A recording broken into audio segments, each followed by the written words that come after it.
Okay, we are going to do a mega chemistry Regents review. Here we are doing part 2. This is reference tables N through T. The first part, which was A through M, is in a different video.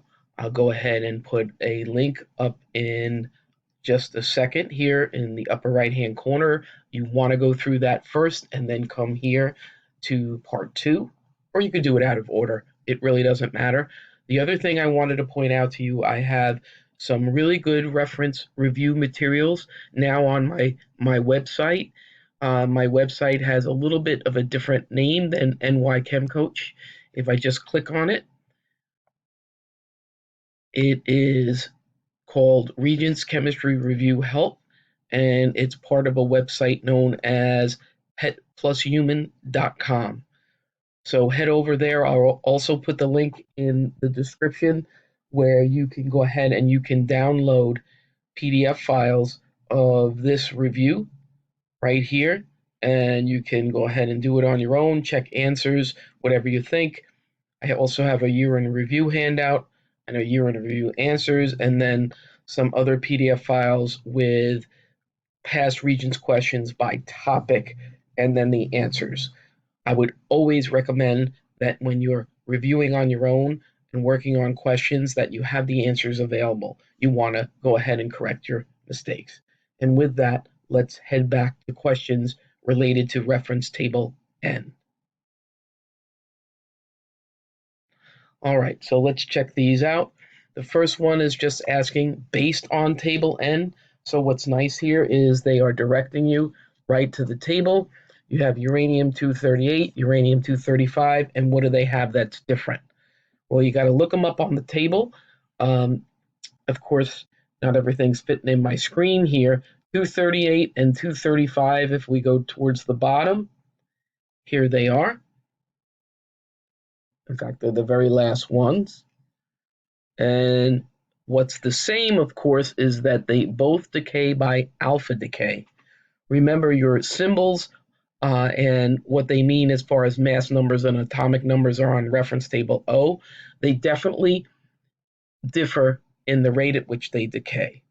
So let's go back and check out those answers, and that's probably going to be it. Let me go back up here. Whoop. Right. And they don't have different decay modes. In fact, they have exactly the same. They don't have different numbers of protons because it wouldn't be uranium. They don't have different number of electrons. These are not one's an atom, one's an ion. So yes, the answer is that they have different half-lives as we saw in the table. For number 2, which radioisotope requires long-term storage as a methyl as a method of disposal to protect living things from radiation exposure over time?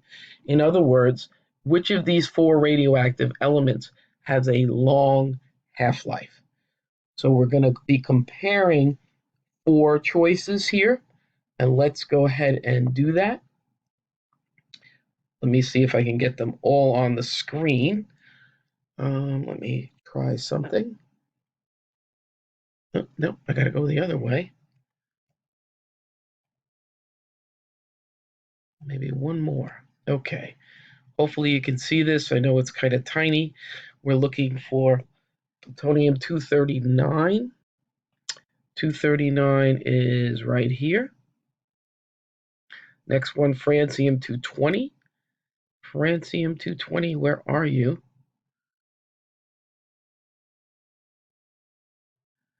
We have iron-53 right above it.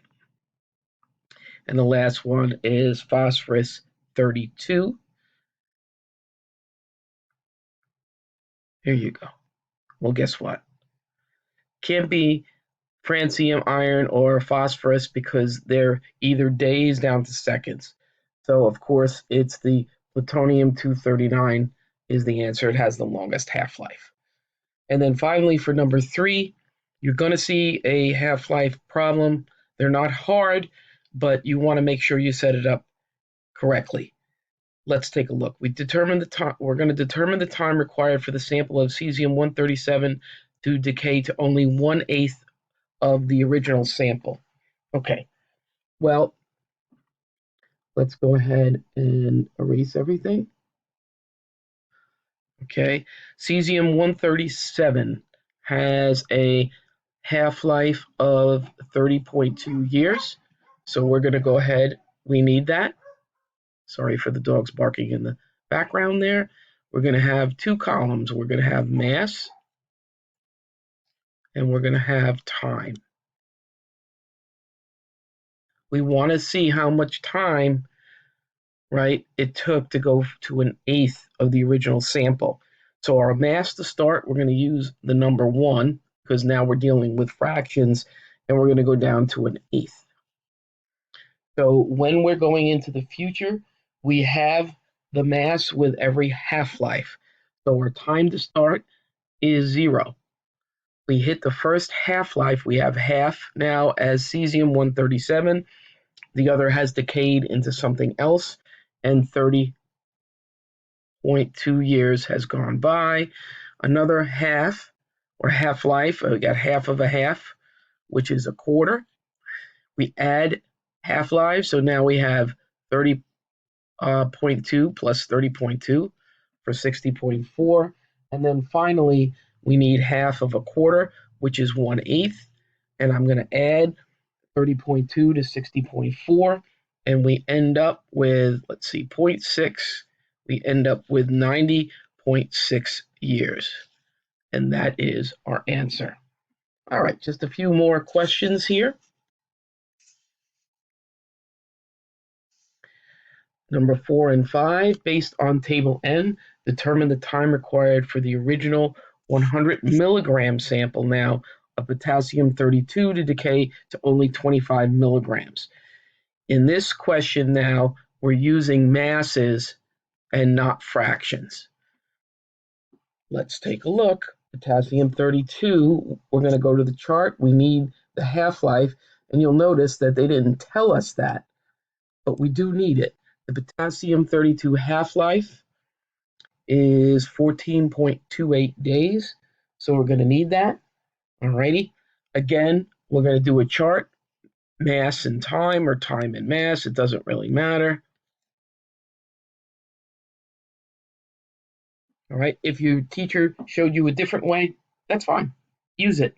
All right. We're going to start with 100 milligrams, and we're going down to 25.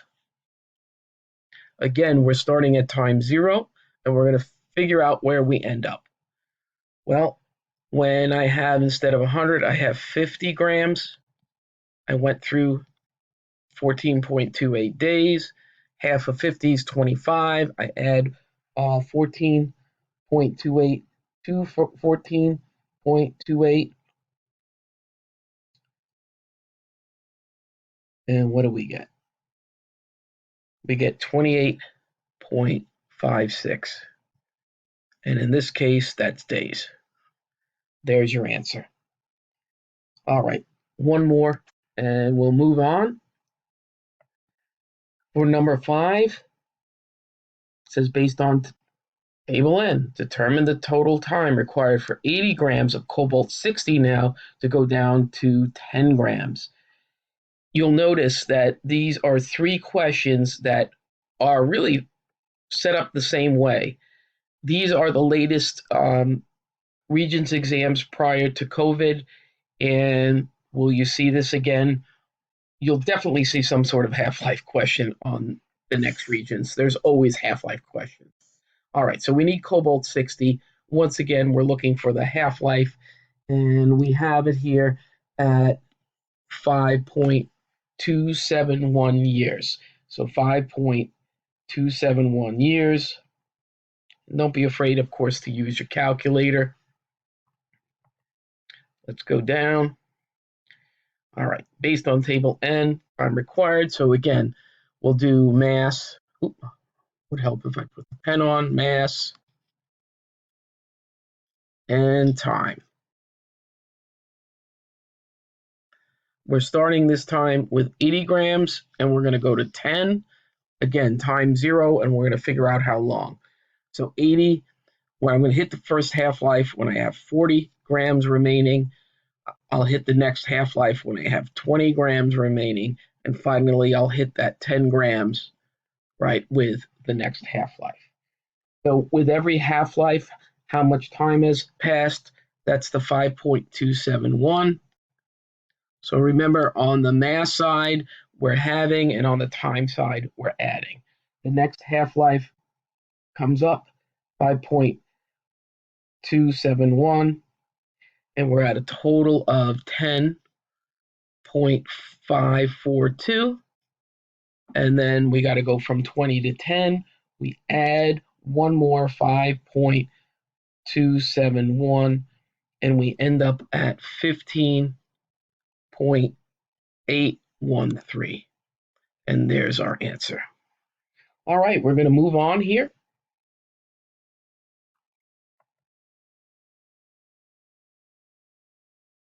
Oh, look at that. We had one more question based on reference table N. You're given this table with the naturally occurring isotopes, and you're asked about the decay mode for tritium. Well, you need the table so that you find the isotope. Tritium is hydrogen with a mass number of 3, and we want to go back up and identify the decay mode. It's right on the reference table. We head back up, and here is tritium, and it is beta decay. That's your answer. Got it off the table. Let's keep going.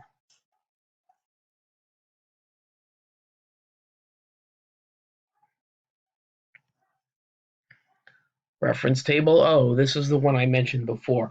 A lot of good information on reference table O. If you can remember it during the whole test, that would be awesome. So it gives you your symbols. Of course, it reminds you what neutrons and protons are, along with the fact that gamma radiation has no mass, no charge, what the charges are for alpha, beta, and positrons. And the dogs are going nuts, so I'll be right back. So let's take a look at questions 7 and 8 here. First one, which mission causes the atomic number of a nuclide to decrease by 2 and mass number decrease by 4? Well, you're going through. Don't do this off the top of your head. You have reference table O for a reason. Certainly you can match up the numbers 2 and 4, and here you go. It's your alpha particle. There's your answer, right? 2 protons and 2 neutrons is an alpha particle that will get kicked out of the nucleus if you have a nuclide that decays by alpha decay. For number 8, which symbol represents a particle that has a mass approximately equal to the mass of a neutron? Well, don't your protons and neutrons have a mass of 1? The answer is yes. And of course, that would be choice 4. Now, did you need to look at reference table O for that? Not really, but it's there. Why not just double check and be safe? Let's keep going.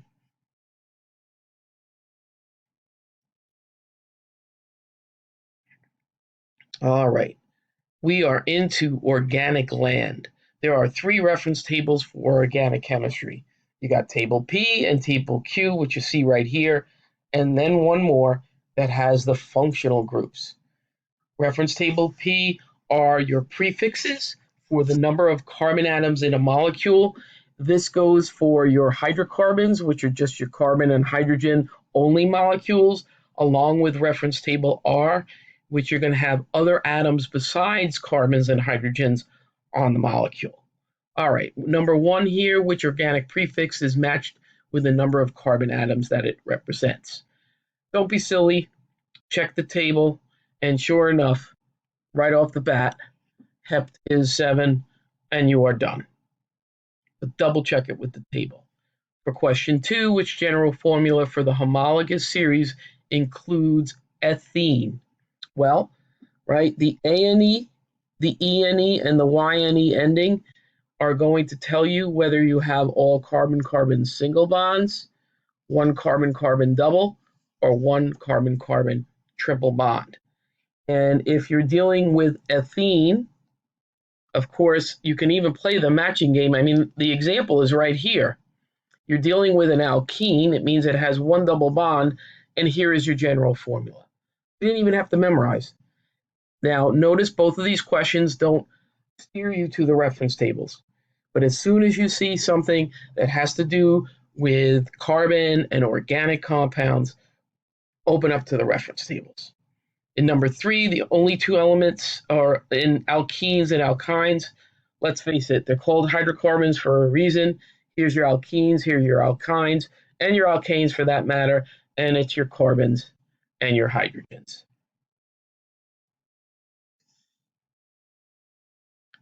All right, one more question here.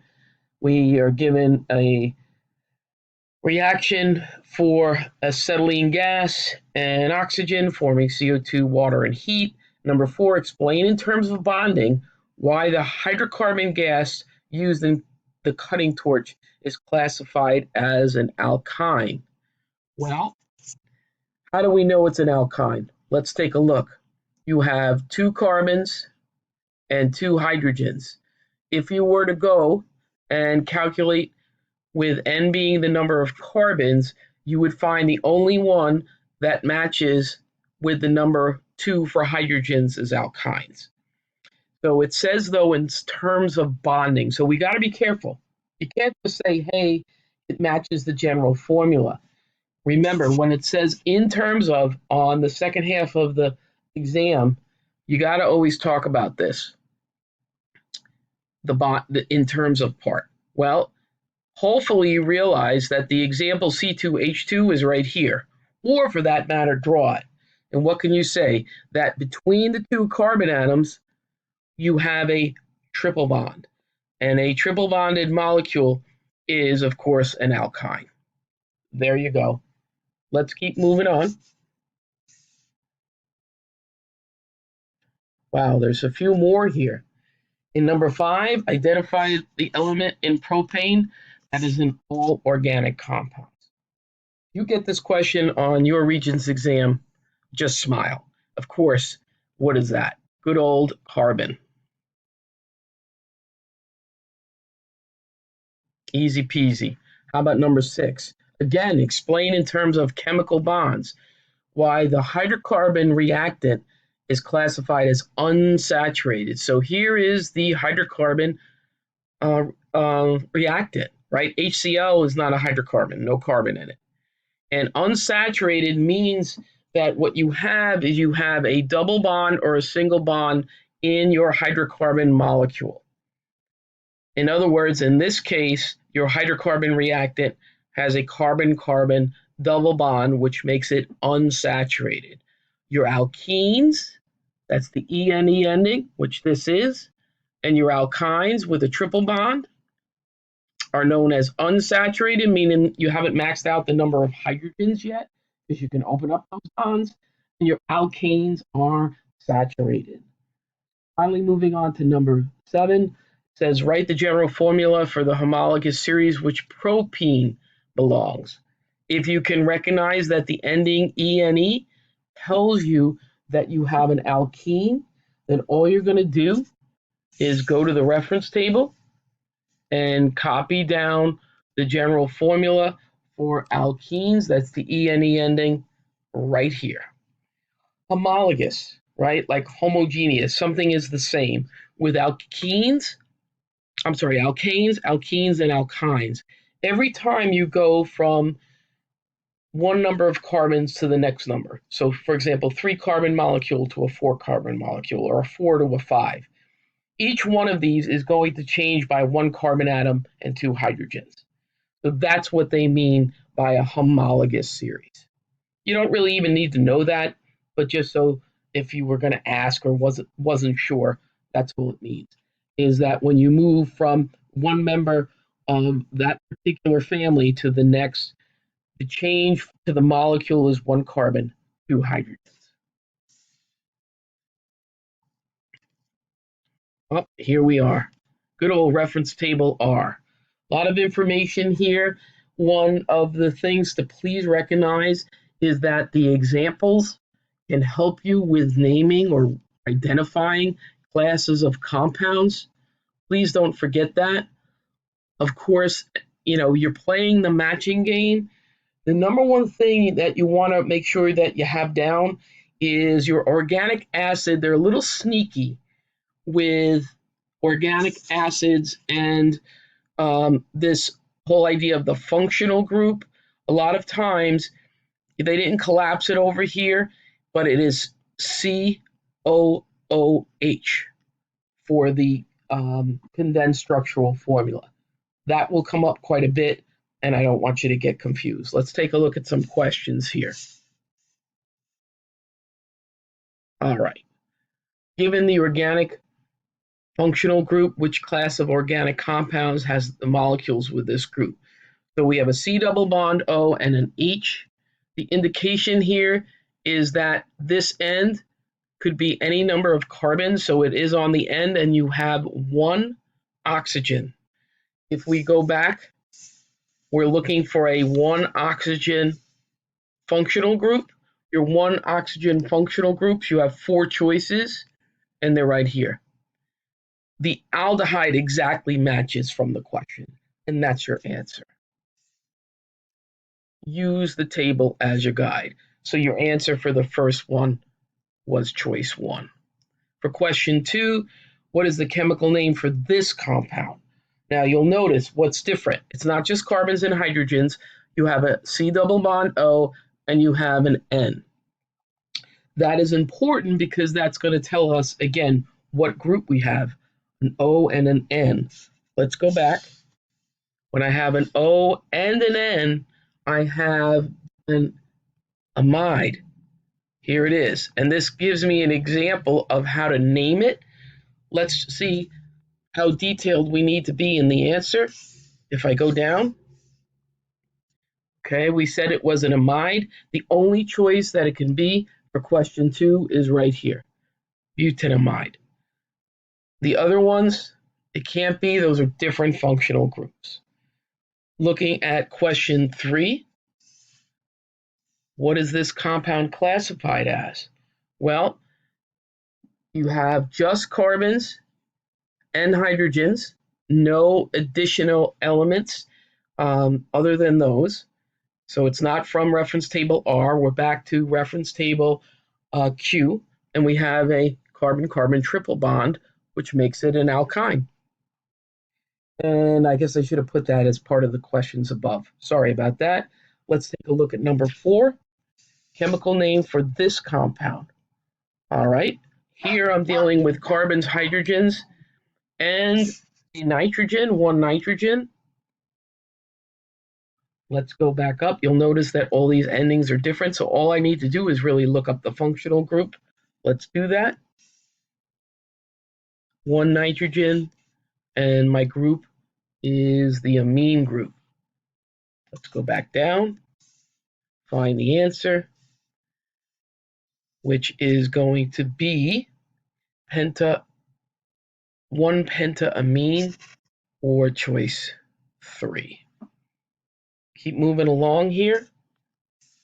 A little bit more to go. Obviously, there's quite a bit organic that has to do with the reference tables. In number 5, write the name of the class of organic compounds to which this compound belongs. In this case, you see a C double bond O in the middle. Now, there are only 2 groups on reference table R that have 2 oxygens. One is on the end of a molecule, that's your acids, and that's where you get that COOH, C double bond OOH, and the other is called an ester, which is in the middle of the molecule, and that's your answer here for number 5. For number 6, which functional group contains a nitrogen and an oxygen atom? We said for that, when you go back up and take a look, that's going to be choice 3, the amide. And then finally, for number 7, what is the name of this compound? Well, here we have an ester again. We have the C double bond O in the middle. Now, it turns out when you name this, let me go ahead and just get rid of this for a minute, where you have the single bonded oxygen on both sides. This group here, which is a methyl group, becomes the prefix. And then for an ester, it becomes O8. The only answer it could be here is choice 1. It is not an ether. That's only one oxygen. It can't be a ketone. That's only one oxygen, and it's not an acid. That's 2, but on the end, you would have that, again, that C double bond O, O, and an H. And that is wrong here. So it is methyl butanoate. Good job. The periodic table. A lot of information on here, of course. And for some reason, I can't turn this around at the moment. Let's take a look at some questions where you're going to be looking at that periodic table. Okay, for number 1, in the ground state, an atom of which element has 7 valence electrons? Please remember that all of the group numbers, groups 1 and 2, and then 13 through 18, where you drop the 1 on the right-hand side, it gives you the number of valence electrons. You're looking, of course, for 7. That means you're looking for group 17, which is also your halogens. You also can look up the electron configuration. And remember, your valence electrons are always going to be the electrons all the way to the right. Well, sure enough, probably already know this, but it is choice 4. For question 2, which electron configuration represents an atom of chlorine in the excited state? The first thing you're going to want to do is you want to go back to the periodic table. You're going to find chlorine, and all the electron configurations for all the elements on the periodic table are in the ground state. 17 total electrons, 2, 8, 7. You're going to compare that now to the choices. All right, in going through the choices, it is definitely not going to be choice 1, because 2 plus 8 plus 7 plus 2 adds up to too many electrons, and chlorine is only 17. Not the answer. Remember, when you're in the excited state, 1 or more electrons have moved further away from the level that they normally would be in. Choice 2 can't be the answer either, because that's the ground state for chlorine. It's an exact match to what we found on the periodic table. Cross that out. Again, it can't be 2, 8, 8, because there you're going to end up with 18 electrons, not 17. So the answer, of course, is choice 4. What we're looking at with the excited state is that one of the electrons in this second level has moved to the third level. For question 3, same type of question. Which electron configuration represents the electrons in an atom of sulfur now in the excited state? So it's going to have the same number, but it's not going to match. Let's take a look at sulfur. For sulfur now, we have element 16. It's 2, 8, and 6. Let's go back. So for sulfur now, let's use a blue here. We have 2, 8, and 6. This is the ground state. We need the excited state.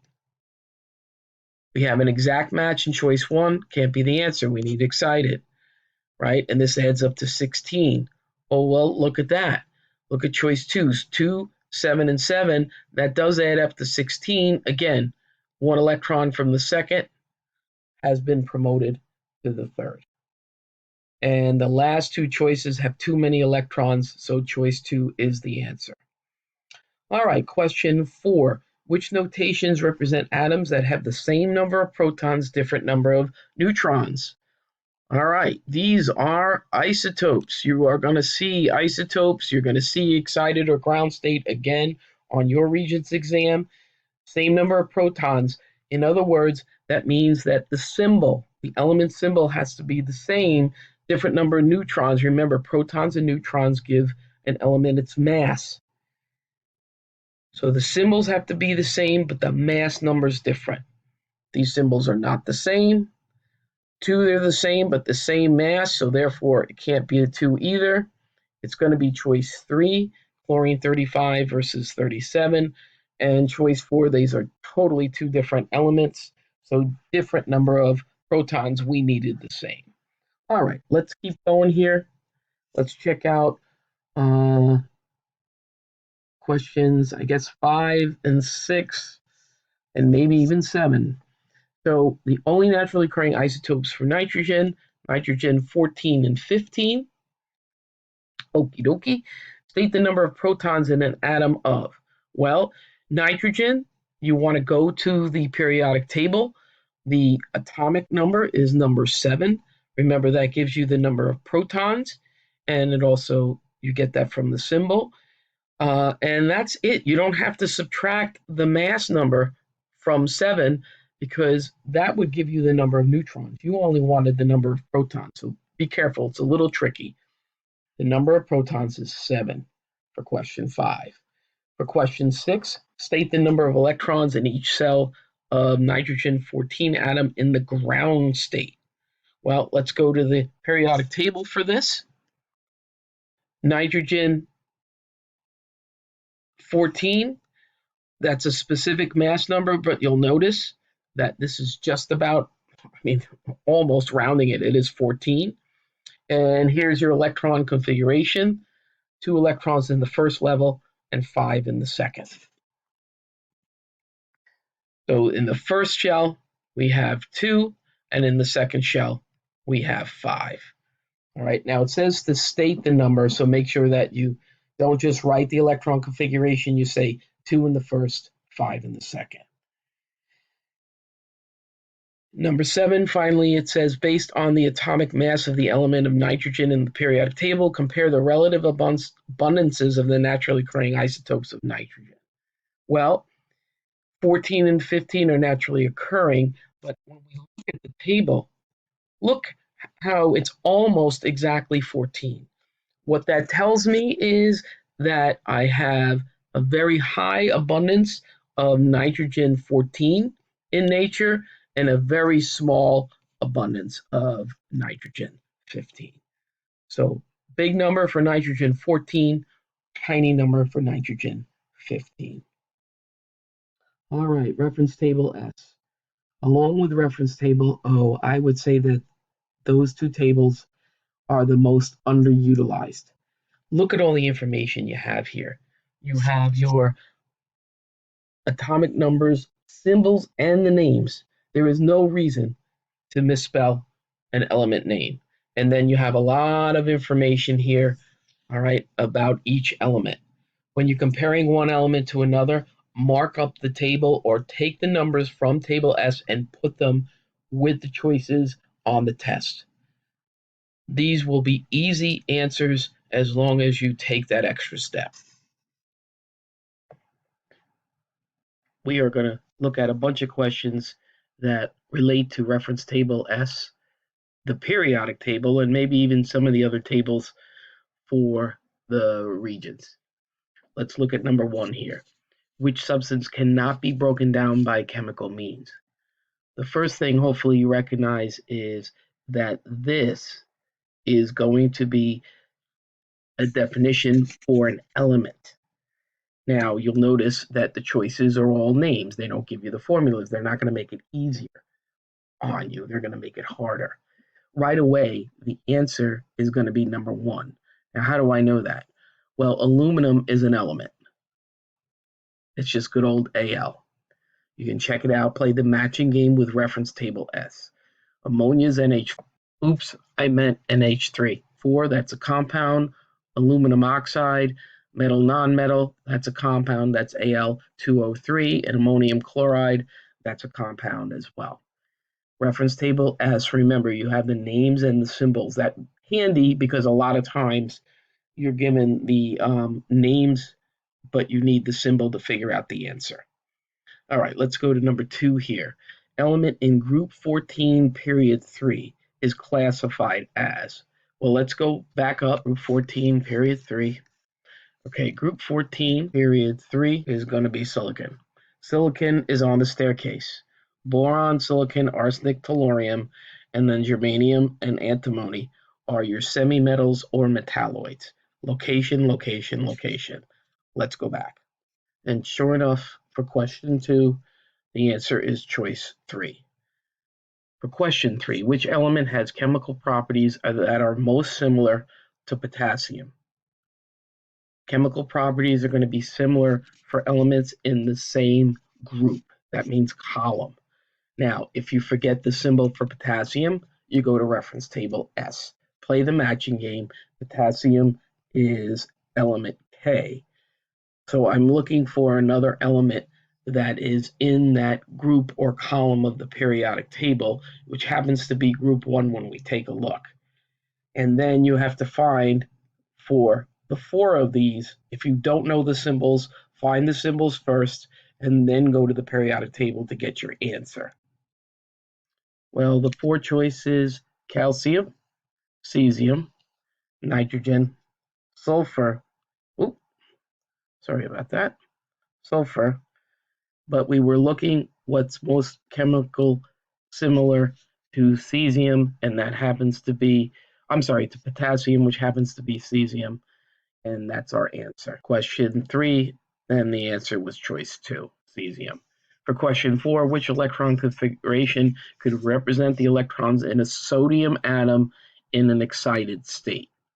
All of the electron configurations that are written on the periodic table are for the ground state. So we want the same number of electrons for sodium. We're going to get that from the atomic number.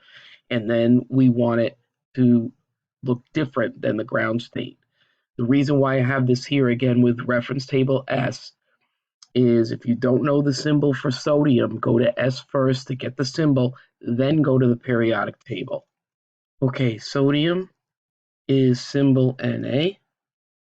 Now I'm going to go to the periodic table and get the electron configuration. Here we have sodium, element 11, so 11 protons, and if it's an atom, 11 electrons, 2, 8, and 1. That is for the ground state. Let's compare it to what we have for the choices. From the periodic table, ground state is 2, 8, and 1. That adds up to 11. Can't be number 1. That's not enough electrons. Can't be number 2. That's ground state. We need excited state.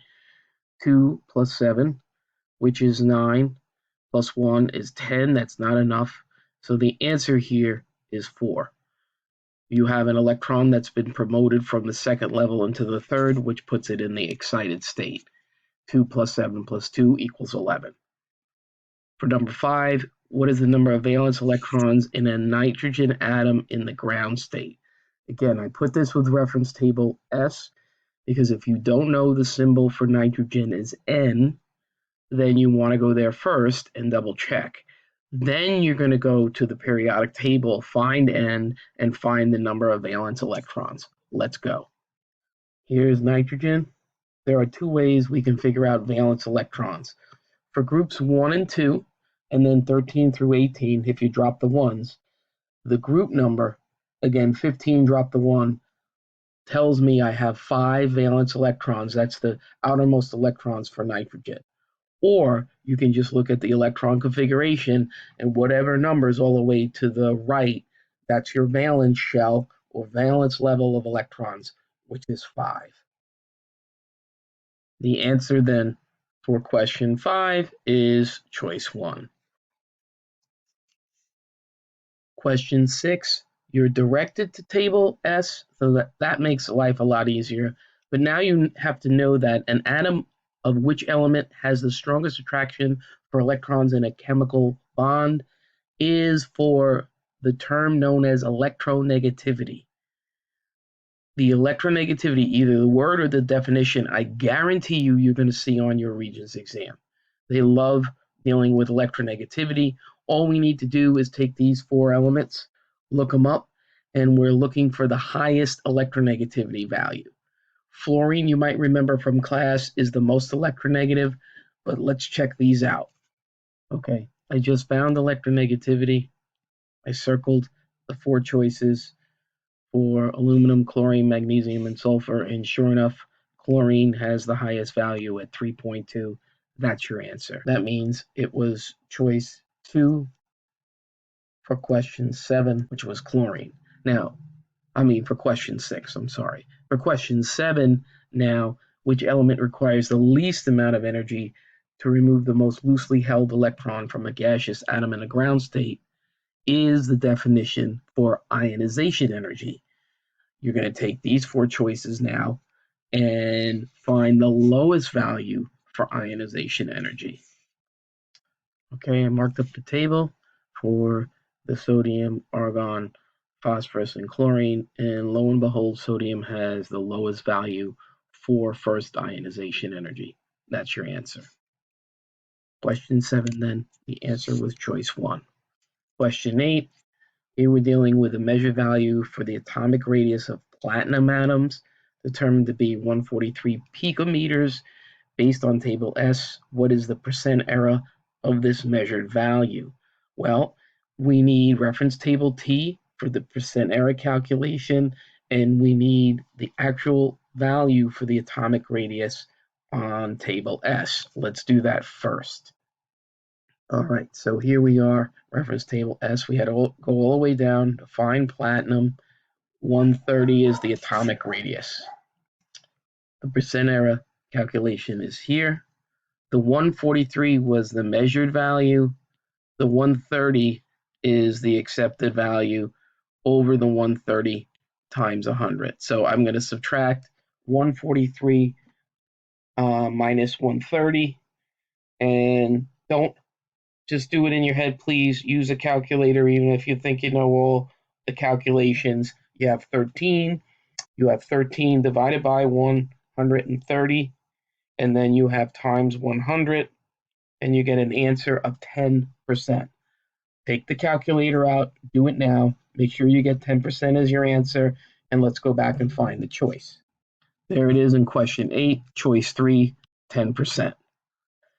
Percent error calculations aren't hard. You just have to make sure you know what's the measured value and then what's the actual value. Sometimes instead of measured value, they might use the words experimental value or student value. Instead of acceptable value, they might use true value. So just make sure you're putting the numbers in the right place. For number 9, as the first 5 elements in group 14 are considered in order from top to bottom, there are changes in both the. And we're taking a look here. We got to look at the number of valence shell electrons and the number of first shell electrons, electronegativity values, and the number of first shell electrons, the number of valence shell electrons, and atomic radii, or electronegativity values and atomic radii. So we're looking at, it looks like 4 different things: valence shell electrons, first shell electrons, electronegativity values, and atomic radii. Now, I can tell you that we're definitely going to see changes in electronegativity values and atomic radii.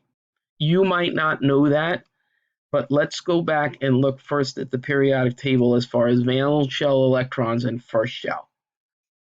Okay, when we're looking at group 14, we're looking at carbon and down this column, and every single electron configuration is starting with the number 2 electrons in the first shell.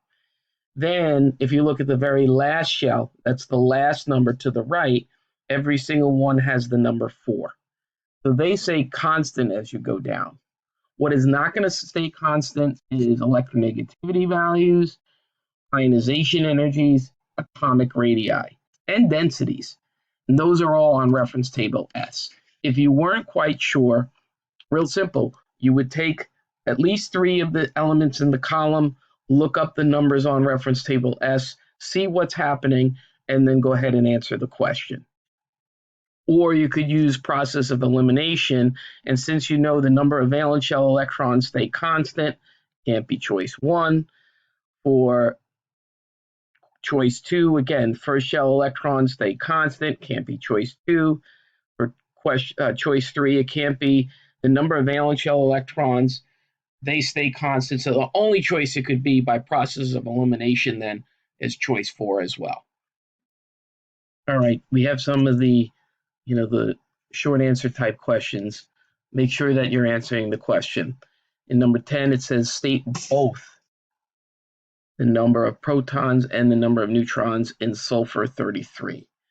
The 33 is a specific mass number for sulfur. That's the number of protons and neutrons. For sulfur, you look up the atomic number, whether you do that on reference table S or the periodic table, and it is element 16. So the number of protons is 16, and you would write that out. Now, for neutrons, it's 33 minus 16, which is 17 neutrons. Again, it says to state both. Make sure you do. Let's go to number 11. Compare the density of nitrogen gas to the density of argon gas when both gases are at 298 K, 101.3 kilopascals. Now, density is listed on reference table S. That's where we need to go. All right, I circled the density for nitrogen, the density for argon. I suggest you do the same. They are small numbers, right? Because they are gases typically at STP. You'll notice that nitrogen, it's 0.0011 and argon 0.0016.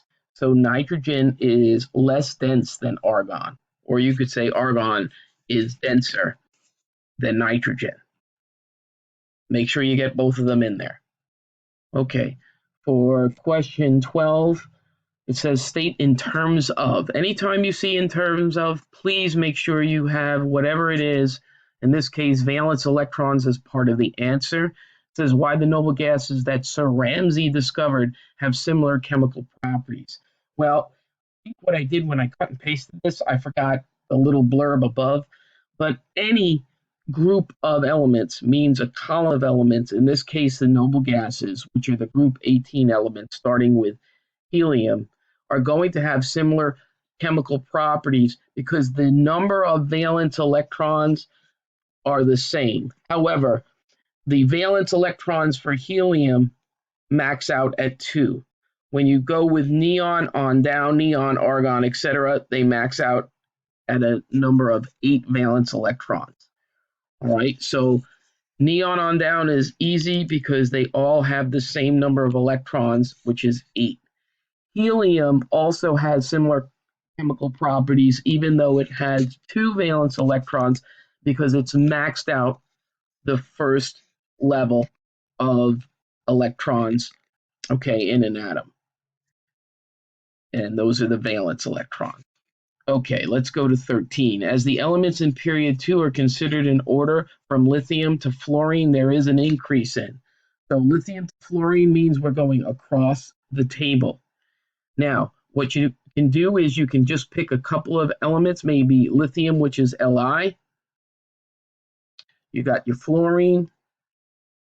Maybe do, I don't know, maybe nitrogen in the middle. Pick them out on the periodic table. And then we're looking for an increase. What's increasing? And you're going to find the atomic radius for those 3 elements on reference table S. What you're going to find is as you go across, the atomic radius goes down. Now, for electronegativity, however, as you go across, electronegativity increases. Well, I know that because I would look them up on reference table S, and I also remember that fluorine on a scale of 0 to 4 is a 4.0 as far as electronegativity. So as my elements are going towards fluorine, they are increasing in electronegativity values. Okay, the number of electron shells does not change as you go across. You're just adding into that same shell. And the number of electrons in the first shell, that's already been filled, so that's not changing either. So the answer here for 13 was 2.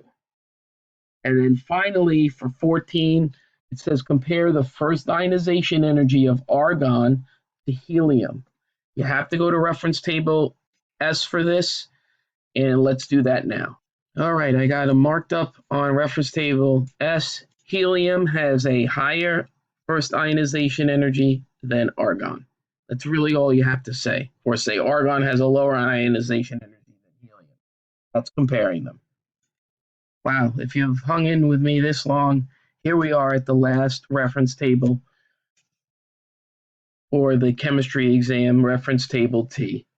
And here are all of the calculations, or at least the formulas and equations that you're responsible for. Are you going to see every single one of these during the test? The answer is no, but you will still see quite a few, and we've already used quite a few of these in the questions that we've gone over. Good for you if you've hung in there this long, or at least needed to look up some explanations if you worked on the questions and then are looking for answers.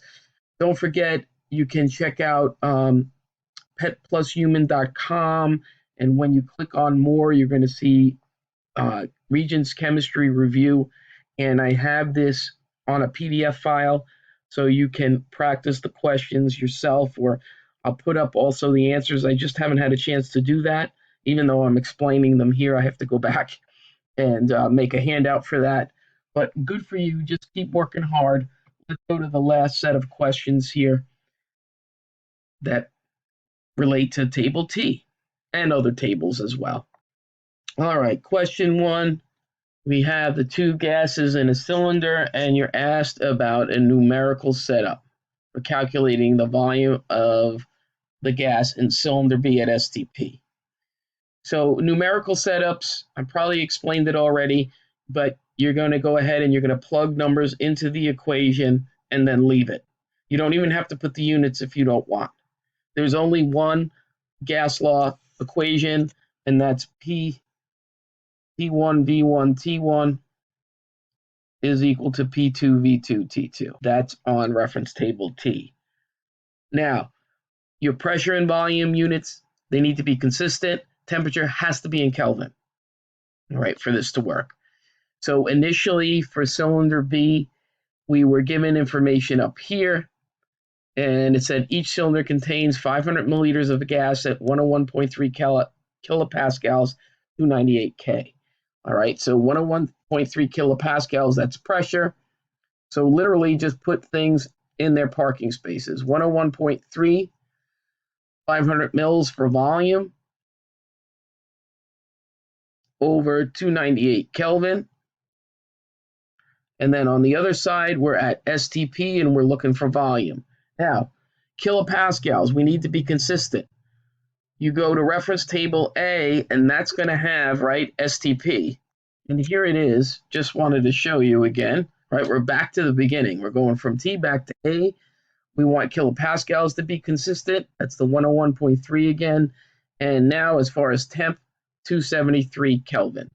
Okay, so there's my 101.3 kilopascals here for pressure. We're solving for volume, that's V, and my new temperature is 273 K. Since it's the same pressure on both sides, could you cancel it and not put it in there at all? Absolutely. It's up to you, but if you leave it, you're going to get it right. All right, all good stuff. That's the numerical setup. On to number 2. So 2, we're dealing with a titration.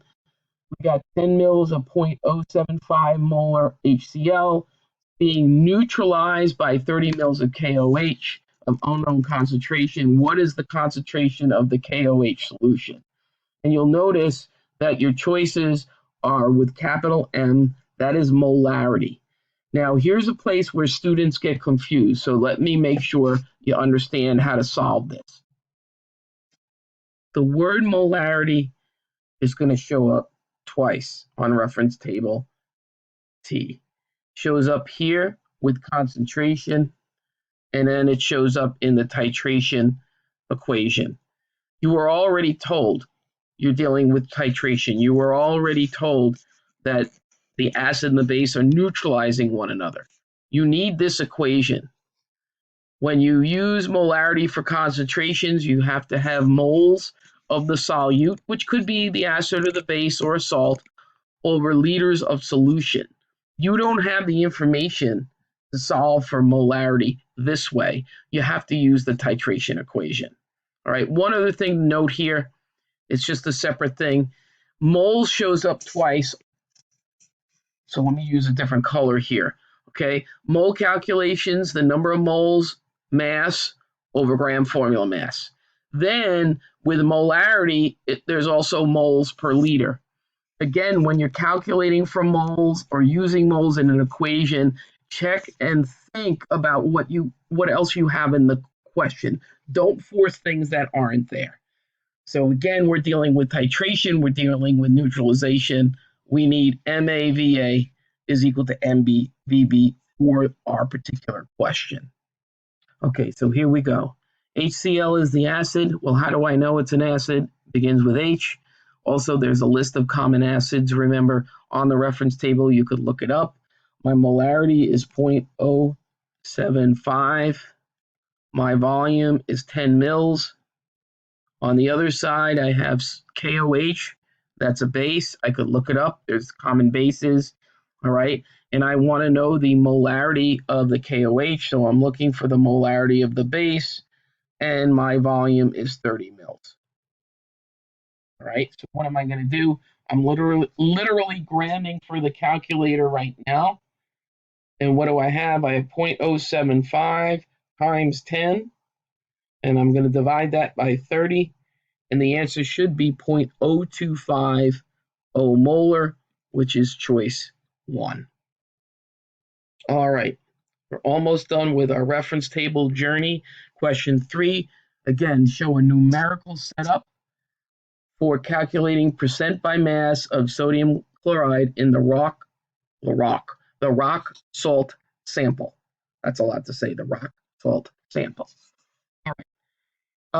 Percent by mass. When I deal with percent by mass, it's always the part over the whole thing times 100. So my percent here, my part is the mass of the sodium chloride, and the whole thing is going to be the mass of the rock, which also has the sodium chloride, of course, times 100. Don't forget the times 100. Okay, so the rock salt sample is 16.4 grams. What I have to do, though, is I have the beaker with the dry NaCl, and I'm going to have to subtract the mass of the beaker. And I can do that here with the 224.2. All right, so first thing I got to do is I got to go ahead and take 240 grams, 240. I'm using the calculator again, and I'm subtracting 224.2 grams for the beaker. And I'm left with 15.8 grams of sodium chloride. So my percent is equal to 15.8 grams of sodium chloride divided by the 16.4 grams of the rock times 100. Don't forget the 100. That's part of the numerical setup. All right, for 4, determine the mass of 25 moles of acetylene, and they gave us the gram formula mass. From reference table T, moles is equal to mass over gram formula mass. I always tell my students to write down the equations before you plug in the numbers. In this case, because you're asked to determine, we actually want the number. All right, so it's going to be 25 moles, and that's going to be equal to X, which is our mass, over the 26 grams per mole. I have to get X alone. I'm just going to cross multiply, because remember, 25 is the same thing as 25 divided by 1. So I can cross multiply, and X is equal to 25 times 26. Now don't leave it. I got to determine it, and the answer was 650 grams. All right, last one, number 5. Student measures the mass and volume of sample of aluminum, room temp, calculates the density to be. Based on table S, what is the percent error for the student's calculated density? Okay, so we're back to where we were before. We had a similar question. We need the actual value, right, for the aluminum density. We have the measured or the student value here, and then we can go ahead and use percent error. Okay, the value for aluminum's density, here's aluminum, it's 2.70. I'm going to use that. That's the actual value or the true value. The measured value was 2.85 by the student. Let's get this done.